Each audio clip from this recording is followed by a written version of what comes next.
வணக்கம் மாணவர்களே. இன்று நாம் அறிவியலில் 4ஆம் பகுதி நிறை மற்றும் காலம் பற்றி அறிந்து கொள்வோம். முதலில் நிறை என்றால் என்ன? நிறை என்பது ஒரு பொருளில் உள்ள பருப்பொருளின் அளவே ஆகும்.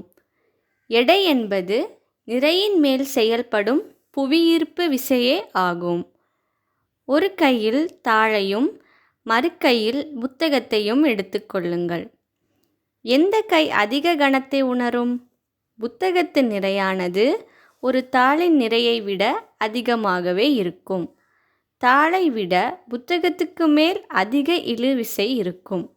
எனவே நமது கை புத்தகத்தை தாங்கும் விசையை அதிகமாக கொடுக்கும். இந்த விசையை கனம் அல்லது பாரம் என உணர்கிறோம். நிறையின் அலகு கிலோகிராம். மிகப்பெரிய அளவினால் ஆன எடையை டன் அல்லது மெட்ரிக் டன் என சொல்லலாம். 1000 மில்லிகிராம் சமம் 1 கிராம். 1000 கிராம் சமம் 1 கிலோகிராம். 1000 கிலோகிராம் சமம் 1 டன். பொது தராசு. பொருளின் நிறையை அளவிட நாம் பொது தராசினை பயன்படுத்துகிறோம். ஒரு தெரிந்த நிலையான நிறையோடு தெரியாத பொருளின் நிறையை ஒப்பிடுவதன் மூலம் அந்த பொருளின் எடை கணக்கிடப்படும். மின்னணு தராசு. துல்லியமான எடையை காண மின்னணு தராசு பயன்படுகிறது. ஆய்வகங்களில், மளிகை கடைகளில், நகை பொருட்கள் கடைகளில் மிக துல்லியமாக கணக்கிட பயன்படும். அடுத்ததாக காலம். நாம் அன்றாட வாழ்வில் பகல், இரவு மாறுவதையும் மற்றும் பருவங்கள் மாறுவதையும் காண்கிறோம்.